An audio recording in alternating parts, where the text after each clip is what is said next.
Hello friends, welcome to our channel Hyderabadi brothers. ఇందాకే సంధ్య theatre లో Shambhala advance show చూసామన్నమాట. అయితే cinema ఒక్కసారి మంచి చూడొచ్చు. స్టోరీ విషయానికి వస్తే, శంబాలే అనే ఊర్లో ఒక ఆస్ట్రాయిడ్ పడుతుంది. సో ఈ ఆస్ట్రాయిడ్ అంటే ఒక టైప్ ఆఫ్ గ్రహం పైనుంచి ఇట్లా అప్పుడప్పుడు రాళ్ళు పడుతుంటాయి కదా, అట్లా ఊర్లో ఒక ఆస్ట్రాయిడ్ పడుతుంది అనమాట.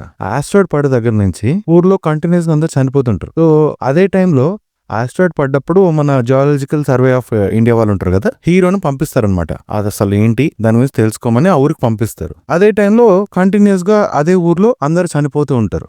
అసలు ఆస్ట్రాయిడ్ కి వీళ్ళ చావులకి కనెక్షన్ ఏంటి, హీరో ఆ మిస్టరీని ఎలా సాల్వ్ చేస్తాడు అనేదే స్టోరీ అనమాట. అండ్ దీనికి మించి నేను ఒక్క లైన్ ఎక్కువ చెప్పినా సరే మీరు యాక్చువల్ గా థ్రిల్ మిస్ అవుతారు. అండ్ వన్ ఇంపార్టెంట్ థింగ్ ఏంటంటే, ఫస్ట్ హాఫ్ మనకి స్టోరీ అంతా బిల్డ్ అవ్వకుంటూ వెళ్తుంది, సెకండ్ హాఫ్ అంతా పజిల్ సాల్వ్ అవ్వకుంటూ వెళ్తుంది అనమాట. ఇదే ప్యాటర్న్ లో ఉంటుంది సినిమా. ఒకసారి అయితే హ్యాపీగా హార్ట్ఫుల్ గా చూడొచ్చు. అండ్ నాకు నచ్చిన main one important good thing ఏంటంటే, అనవసరమైన సాంగ్స్ పెట్టి పిచ్చిగా స్టోరీని అసలు డ్రాగ్ చేయలేదు. ఆన్ పాయింట్ ఉంటుంది స్టోరీ. మహా అయితే 1-2 పాటలు ఉంటాయి, అవి కూడా సిచ్యువేషనల్ సాంగ్స్ ఉంటాయి తప్ప అసలు ఎక్కడ కూడా అన్నెసరీ సాంగ్స్ లేవు, అన్నెసరీ సీన్స్ లేవు. ప్రతి సీన్ కూడా స్టోరీకి కనెక్ట్ అయ్యే విధంగానే డైరెక్టర్ యాక్చువల్ గా మనకి ప్రొజెక్ట్ చేయడం జరిగింది. సినిమా కూడా యాక్చువల్ గా అదే లెవెల్లో అదే పేస్ లో వెళ్తూ ఉంటుంది అనమాట. అండ్ సౌండ్ ఎఫెక్ట్స్ కి యూజువల్ గా మనకి ఏమైపోతుందంటే, మేము సంధ్య థియేటర్ లో చూసాం కాబట్టి మాకు ఓకేగా అనిపించింది. బట్ ఈ మల్టీప్లెక్స్ లో పీవీఆర్లలో ఎక్కడైతే మంచి సౌండ్ సిస్టమ్ తో చూస్తారో వాళ్ళు యాక్చువల్ గా కొంచెం, అంటే ఎవరైతే చూస్తారో వాళ్ళు యాక్చువల్ గా భయపడే ఛాన్స్ అయితే ఉందన్నమాట.